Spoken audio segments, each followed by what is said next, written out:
श्री दुर्गाए नमः। साथियों, आपका स्वागत है हमारे चैनल व्रत कथाएं में।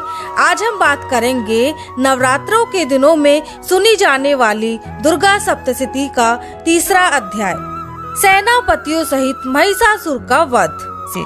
तो चलिए अध्याय शुरू करते हैं। महाश्री मेद ने कहा, महिषासुर की सेना नष्ट होती देखकर उस सेना का सेनापति चिक्षुर क्रोध में भरकर देवी के साथ युद्ध करने के लिए आगे बढ़ा।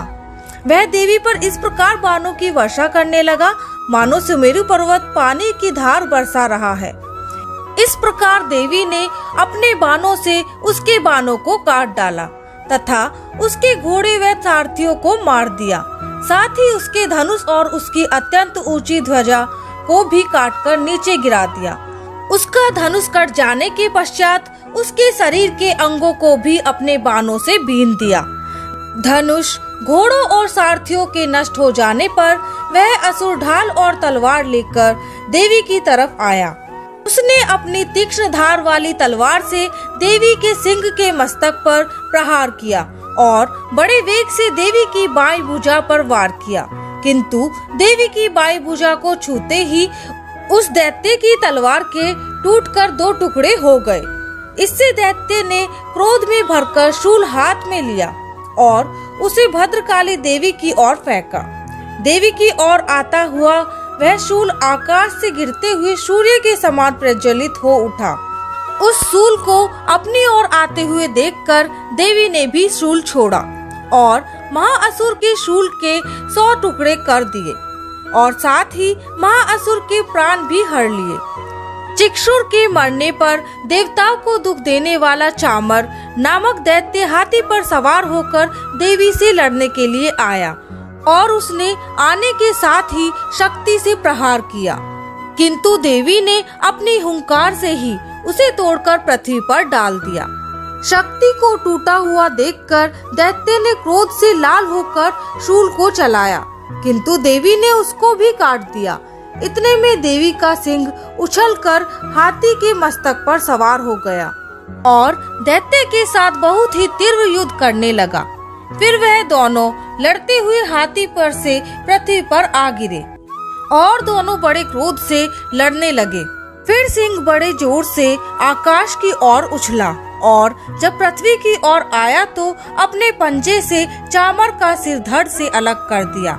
क्रोध से भरी हुई देवी ने शिला और वृक्ष आदि की चोटों से उदर्ग को भी मार दिया। कराल को दांतों, मुक्कों और थप्पड़ों से चूर्ण कर डाला।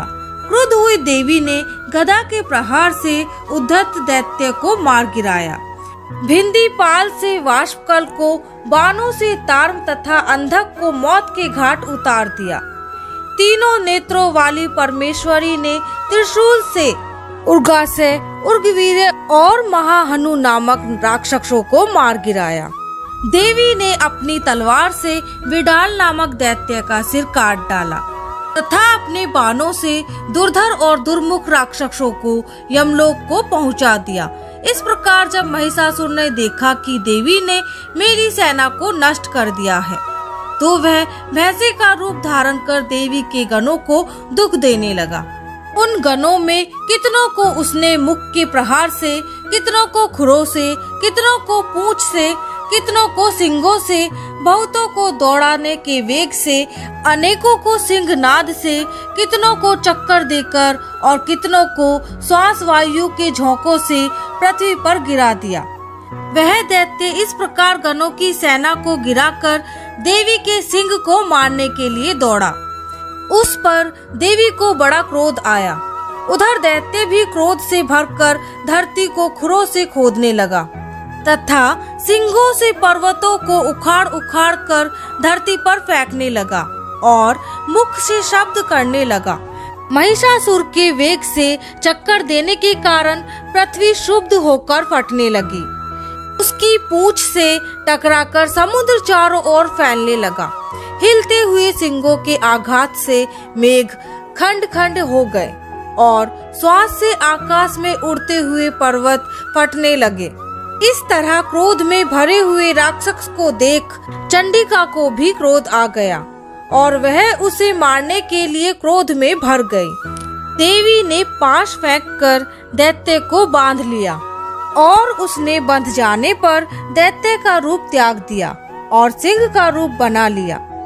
और जो ही देवी उसका सिर काटने के लिए तैयार हुई कि उसने पुरुष का रूप बना लिया, जो कि हाथ में तलवार लिए हुए था। देवी ने तुरंत ही अपने बाणों के साथ उस पुरुष को उसकी तलवार ढाल सहित बींध डाला। इसके पश्चात वह हाथी के रूप में दिखाई देने लगा और अपनी लंबी सूंड से देवी के सिंग को खींचने लगा और गरजने लगा। देवी ने अपनी तलवार से उसकी सूंड काट डाली। तब राक्षस ने एक बार फिर भैंसे का रूप धारण कर लिया और पहले की तरह चर अचर जीवों सहित समस्त त्रिलोकी को व्याकुल करने लगा। इसके पश्चात क्रोध से भरी हुई देवी बारंबार उत्तम मधु का पान करने लगी और लाल लाल नेत्र करके हंसने लगी। उधर बलवीर्य तथा मद से क्रोध हुआ दैत्य भी गरजने लगा। अपने सिंगों से देवी पर पर्वतों को फेंकने लगा। देवी अपने बाणों से उसके फेंके हुए पर्वतों को चूर्ण करती हुई बोली, ओ मूढ़, जब तक मैं मधुपान कर रही हूँ तब तक तू गरज ले और इसके पश्चात मेरे हाथों तेरी मृत्यु हो जाने पर देवता गरजेंगे। महिषासुर मेधा ने कहा। ये कहकर देवी उछलकर उस दैत्य पर जा चढ़ी और उसको अपने पैर से दबाकर सूल से उसके गले पर आघात किया। देवी के पैर से दबने पर भी दैत्य अपने दूसरे रूप से अपने मुख से बाहर होने लगा। अभी वह आधा ही बाहर निकला था कि देवी ने अपने प्रभाव से उसे रोक दिया। जब वह आधा निकला हुआ ही दैत्य युद्ध करने लगा तो देवी ने अपने तलवार से उसका सिर काट दिया। इसके पश्चात सारी राक्षस सेना हाहाकार करती हुई वहां से भाग खड़ी हुई और सब देवता अत्यंत प्रसन्न हुए और ऋषि महर्षि सहित देवी देवता सभी देवी की स्तुति करने लगे। गंधर्वराज गान करने लगे तथा अप्सराएं नृत्य करने लगी। इसी के साथ तृतीय अध्याय संपूर्ण हुआ। बोलो माँ भगवती की जय। नवरात्रों में सुनी जाने वाली दुर्गा सप्तशती का चौथा अध्याय। इंद्र आदि देवताओं द्वारा देवी की स्तुति। माँ श्री मेधा बोले, देवी ने जब प्राकर्मी दुरात्मा महिषासुर को मार गिराया और असुरों की सेना को मार दिया, तब इंद्रादि समस्त देवता अपने सिर तथा शरीर को झुकाकर भगवती की स्तुति करने लगे। जिस देवी ने अपनी शक्ति से यह जगत व्याप्त किया है और जो संपूर्ण देवताओं तथा महाश्रियों की पूजनीय है, उस अंबिका को हम भक्ति पूर्वक नमस्कार करते हैं। वह हम सबका कल्याण करे। जिस अतुल प्रभाव और बल का वर्णन भगवान विष्णु, शंकर और ब्रह्मा जी भी नहीं कर सके, वहीं चंडिका देवी इस संपूर्ण जगत का पालन करे और शुभ भय का नाश करे। पुण्यात्माओं के घरों में तुम स्वयं लक्ष्मी रूप हो और पापियों के घरों में तुम अलक्ष्मी रूप हो। सतकुल में उत्पन्न होने वालों के लिए तुम लज्जा रूप होकर उनके घरों में निवास करती हो। हम दुर्गा भगवती को नमस्कार करते हैं। हे देवी, इस विश्व का पालन करो। हम तुम्हारे अचिंत्य रूप का किस प्रकार वर्णन करें। असुरों का नाश करने वाले भारी पराक्रम तथा समस्त देवताओं और दैत्यों के विषय में जो तुम्हारे पवित्र चरित्र हैं, उनका किस प्रकार वर्णन करें। हे देवी, त्रिगुणात्मक होने पर भी तुम संपूर्ण जगत की उत्पत्ति का कारण हो। हे देवी, भगवान विष्णु, शंकर आदि किसी भी देवता ने तुम्हारा पार नहीं पाया। तुम सबकी आश्रय हो। यह संपूर्ण जगत तुम्हारा ही अंश रूप है, क्योंकि तुम सबकी आदिभूत प्रकृति हो। हे देवी, तुम्हारे जिस नाम के उच्चारण से संपूर्ण यज्ञों में सब देवता तृप्ति लाभ करते हैं, वह स्वाहा तुम ही हो। इसके अतिरिक्त तुम पितरों की तृप्ति का कारण हो, इसलिए सब आपको स्वधा कहते हैं। हे देवी, वह विद्या जो मोक्ष को देने वाली है, जो अचिंत्य महाज्ञान स्वरूपा है, तत्वों के सार को वश में करने वाले, संपूर्ण दोषों को दूर करने वाले, मोक्ष की इच्छा करने वाले मुनिजन जिसका अभ्यास करते हैं वह तुम ही हो। तुम वाणी रूप हो और दोष रहित ऋग तथा ऋजुवेदों की एवं उद्गीत और सुंदर पदों के पाठ वाले सामवेद की आश्रय रूप हो। तुम भगवती हो। इस विश्व की उत्पत्ति तथा पालन करने के लिए तुम वार्ता के रूप में प्रकट हुई हो और तुम संपूर्ण संसार की पीड़ा हरने वाली हो। हे देवी, जिससे सारे शास्त्रों को जाना जाता है वह मेधा शक्ति तुम ही हो और दुर्गम भवसागर से पार करने वाली नौका भी तुम ही हो। लक्ष्मी रूप से विष्णु भगवान के हृदय में निवास करने वाली और भगवान महादेव द्वारा सम्मानित गौरी देवी तुम ही हो। मंद मुस्कान वाले बिंब के समान और उत्तम स्वर्ण की मनोहर कांति के कमनीय तुम्हारे मुख को देखकर भी महिषासुर क्रोध में भर गया। यह बड़े आश्चर्य की बात है। और हे देवी, तुम्हारा यही मुख जब क्रोध से भर गया तो उदय काल के चंद्रमा की भांति लाल हो गया और तनी हुई बोहों के कारण विकराल रूप हो गया। उसे देखकर भी महिषासुर के शीघ्र प्राण नहीं निकल गए। यह बड़े आश्चर्य की बात है। आपके कुपित मुख के दर्शन करके भला कौन जीवित रह सकता है। हे देवी, तुम हमारे कल्याण के लिए प्रसन्न हो जाओ। आपके प्रसन्न होने से इस जगत का अभ्युदय होता है और जब आप क्रुद्ध हो जाती हो तो कितने ही कुलों का सर्वनाश हो जाता है। यह हमने अभी अभी जाना है कि तुमने महिषासुर की बहुत बड़ी सेना को देखते देखते मार दिया। हे देवी, सदा अभुद्य प्रताप देने वाली तुम जिस पर प्रसन्न हो जाती हो वही देश में सम्मानित होते हैं। उनके धन यश में वृद्धि होती है, उनका धर्म कभी शिथिल नहीं होता है और उनके यहाँ अधिक पुत्र पुत्रियां और नौकर होते हैं। हे देवी, तुम्हारी कृपा से ही धर्मात्मा पुरुष प्रतिदिन श्रद्धा पूर्वक यज्ञ करता है और धर्मानुकूल आचरण करता है और उसके प्रभाव से स्वर्ग लोक में जाता है, क्योंकि तुम तीनों लोकों में मनवांचित फल देने वाली हो। हे माँ दुर्गे, तुम स्मरण करने पर संपूर्ण जीवों के भय नष्ट कर देती हो और स्थिर चित्त वालों के द्वारा चिंतन करने पर उन्हें और अत्यंत मंगल देती हो। हे दरिद्र दुख नाश करने वाली देवी, तुम्हारे सिवा दूसरा कौन है। तुम्हारा चित्त सदा दूसरों के उपकार में लगा रहता है। हे देवी, तुम शत्रुओं को इसलिए मारती हो कि उनके मारने से दूसरों को सुख मिलता है। वह चाहे नरक में जाने के लिए चिरकाल तक पाप करते रहे हों, किंतु तुम्हारे साथ युद्ध करके सीधे स्वर्ग को जाए, इसलिए तुम उनका वध करती हो। हे देवी, क्या तुम दृष्टिपात मात्र से समस्त असुरों को भस्म नहीं कर सकती?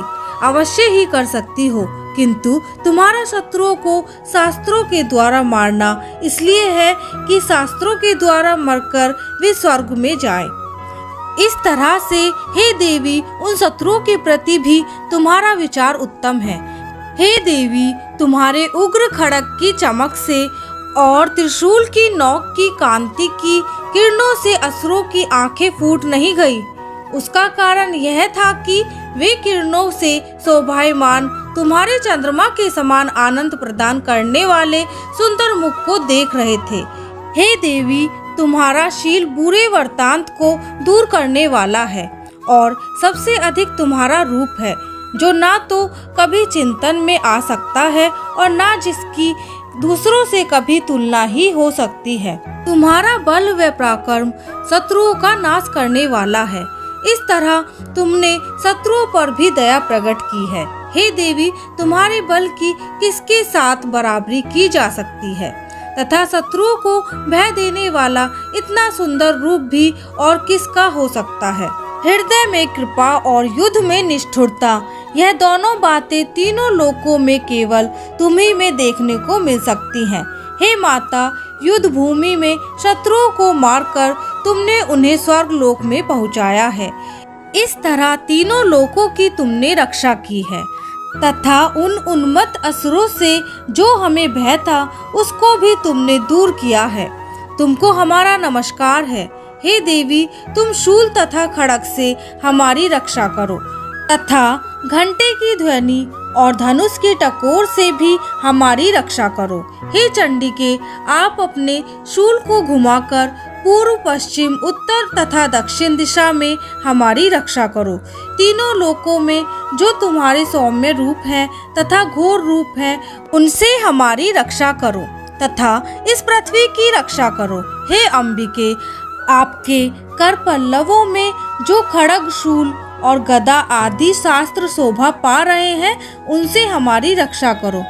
महाश्री बोले कि इस प्रकार जब सब देवताओं ने जगत माता भगवती की स्तुति की और नंदवन के पुष्पों तथा गंध अनुलेपों द्वारा उनका पूजन किया और फिर सबने मिलकर जब सुगंधित व दिव्य धूपों द्वारा उनको सुगंधित निवेदन किया, तब देवी ने प्रसन्न होकर कहा, हे देवताओं, तुम सब मुझसे मनवांचित वर मांगो। देवता बोले, हे भगवती, तुमने हमारा सब कुछ कार्य कर दिया। अब हमारे लिए कुछ भी मांगना बाकी नहीं रहा, क्योंकि तुमने हमारे शत्रु महिषासुर को मार डाला है। हे महेश्वरी, तुम इस पर भी यदि हमें कोई वर देना चाहती हो तो बस इतना वर दो कि जब हम आपका स्मरण करें तब आप हमारी विपत्तियों को हरण करने के लिए हमें दर्शन दिया करो। हे अंबिके, जो कोई भी तुम्हारी स्तुति करे तुम उनको वित्त, समृद्धि और वैभव देने के साथ ही उन्हें धन और स्त्री आदि संपत्ति बढ़ाएं और सदा हम पर प्रसन्न रहें। माश्री बोले, हे राजन, देवताओं ने जब जगत के लिए तथा अपने लिए इस प्रकार प्रश्न किया तो बस तथास्तु कहकर देवी अंतर्ध्यान हो गई। हे भूप, जिस प्रकार तीनों लोकों का हित चाहने वाली यह भगवती देवताओं के शरीर से उत्पन्न हुई थी, वह सारा वृतांत मैंने तुमसे कह दिया है और इसके पश्चात दुष्ट असुरों तथा शुंभ निशुंभ का वध करने और सब लोगों की रक्षा करने के लिए जिस प्रकार गौरी देवी के शरीर से उत्पन्न हुई थी, वह सारा वृतांत मैं यथावत वर्णन करता हूँ। इसी के साथ चौथा अध्याय संपूर्ण हुआ। बोलो माँ भगवती की जय।